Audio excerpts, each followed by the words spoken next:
সকলের প্রতি আমার সালাম। আসসালামু আলাইকুম। আশা করি আপনারা সকলে ভালো আছেন। আজকে আমি দেখাবো বালি হাঁসের ডিম কিভাবে মুরগি দিয়ে তা দিয়ে বাচ্চা ফোটানো হয়।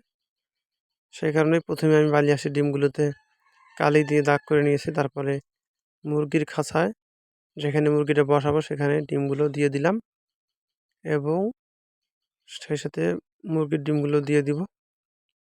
এভাবে ভালো করে খাঁচার মধ্যে একটি প্লেটে কার্টুন দিয়ে তার উপর কিছু তুষের গুঁড়া দিয়ে কিন্তু আমরা দিচ্ছি।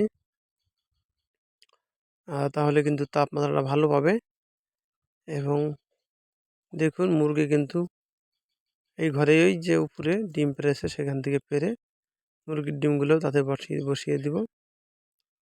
তো আপনারা যারা মুরগির বাচ্চা দেখার জন্য বালি হাঁসের বাচ্চা দেখার জন্য ইচ্ছুক, সকলে ভিডিওটি সাবস্ক্রাইব করে নেবেন।